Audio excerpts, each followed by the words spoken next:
الحمدللہ وحدہ والصلاة والسلام علی من لا نبی بعدہ اما بعد۔ معزز ناظرین و سامعین، سب سے قیمتی چیز کیا ہے یہ بتانے سے پہلے آپ لوگوں کو ایک بات یہ بتا دوں کہ انسان کی قیمت تبھی ہوتی ہے جب اس کے پاس کوئی قیمتی چیز ہوتی ہے۔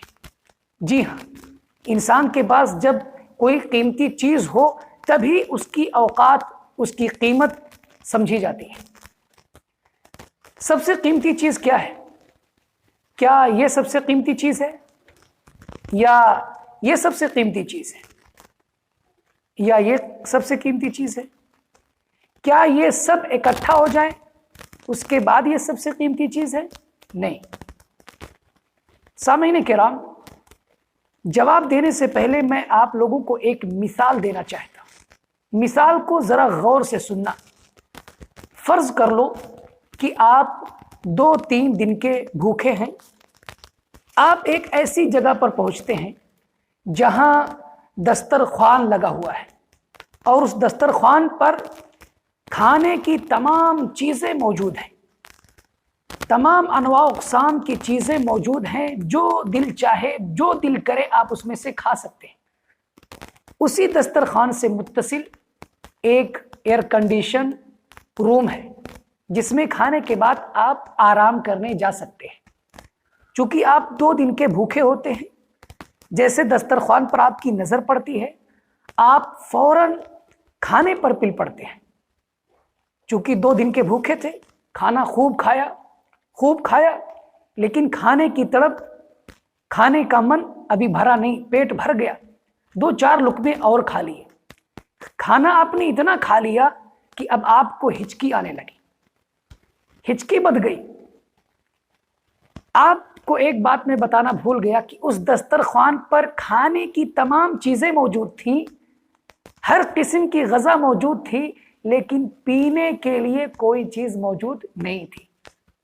اب آپ ایک بات بتائیں، کیا اس دسترخوان سے کچھ اور چیز آپ کھانے کے خواہش مند ہوں گے، یا ایئر کنڈیشن روم میں جا کر آرام کرنے کے خواہش مند ہوں گے؟ جی نہیں، بالکل نہیں۔ آپ کو اس وقت جس چیز کی سب سے زیادہ ضرورت ہوگی وہ کیا ہے؟ پانی۔ جی ہاں، کہ آپ کو پانی کے لیے کوئی چیز میسر ہو جائے، ایک گلاس پانی ہی مل جائے جس سے اپنا گلا تر کر لوں، جو ہچکی آ رہی ہے یہ ہچکی ختم ہو جائے، پیاس کی تڑپ ہوگی۔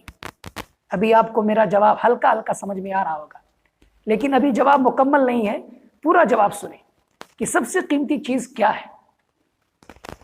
انسان جب اس دنیا سے ختم ہو جاتا ہے، اس کی زندگی ختم ہو جاتی ہے، آپ چاہے مسلمان ہو یا نان مسلم، یہ ویڈیو دونوں حضرات سنیں، کیونکہ سب کا حساب و کتاب ہونا ہے، چاہے وہ مسلم ہو یا غیر مسلم ہو، اور سبھی کا کہنا ہے کہ ہر ایک کو اپنے اپنے کرموں کا پھل پانا ہے۔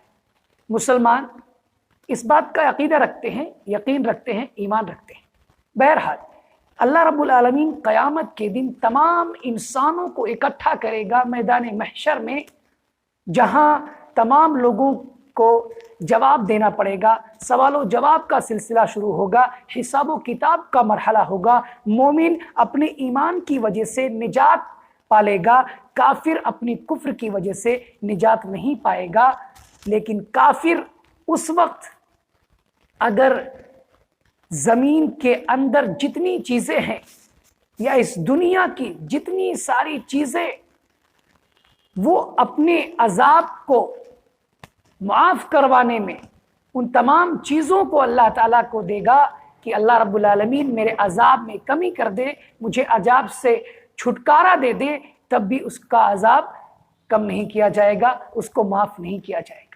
اللہ رب العالمین اسی بات کو سورۃ المائدہ آیت نمبر 36 کے اندر کہا ہے کہ ان الذین کفروا لو ان لهم ما فی الارض جمیعا، کہ یقیناً کافروں کے پاس اگر زمین میں موجود تمام چیز ہو، ومثلہ معہ، اور اسی کے مثل مزید ہو، لیفتدوا بہ من عذاب یوم القیامت، اور ان تمام چیزوں کو وہ قیامت کے دن کے عذاب سے بچنے کے لیے فدیے کے طور پر دیں گے، ما تقبل منہم، لیکن ان کا یہ فدیہ قبول نہیں کیا جائے گا، ولہم عذاب العلیم، ان کے لیے دردناک عذاب ہوگا۔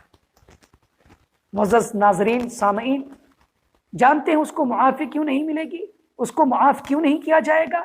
کیونکہ اس کے پاس روئے زمین کی تمام چیزیں تھی، تمام چیزیں موجود تھیں، بلکہ اس سے بھی زیادہ تھی، دگنی تھی، لیکن نہیں تھی تو کیا؟ صرف اور صرف دولت ایمان نہیں تھا، ایمان کی دولت نہیں تھی، اسی لیے اس کو معاف نہیں کیا جائے گا۔ میرے اسلامی بھائیوں، معزز ناظرین اور سامعین، آپ اپنے بینک مینیجر نفس سے پوچھئے کہ آپ نے جو اکاؤنٹ اعمال کا کھلوا رکھا ہے اس میں کتنی دولت اکٹھا ہوئی، کتنی دولت اکٹھا ہے، اور وہ دولت ایمان کی ہے یا دنیا کی ہے، دنیا کی دولت ہے یا آخرت کی دولت ہے؟ کیونکہ یہی اکاؤنٹ جب دولت ایمان سے بھرا ہوگا تو یہ ساری دولتیں آخرت میں جا کر کام ہو سکتی ہیں، کارآمد آ سکتی ہیں، فائدہ مند ثابت ہو سکتی ہیں۔ لیکن اگر ہمارے اکاؤنٹ میں ایمان کی دولت نہیں، صرف دنیا کی دولت ہے، تو ہماری بخشش نہیں ہوگی، ہمیں معاف نہیں کیا جائے گا۔ تو ناظرین، آپ نے جان لیا ہوگا کہ سب سے قیمتی چیز کیا ہے؟ وہ دولت ایمان ہے۔ آپ اپنے نفس کا محاسبہ کرو، اپنے آپ سے پوچھو، اپنے آپ سے سوال کرو کہ آپ کے پاس یہ دولت کتنی مقدار میں ہے۔ السلام علیکم ورحمۃ اللہ وبرکاتہ۔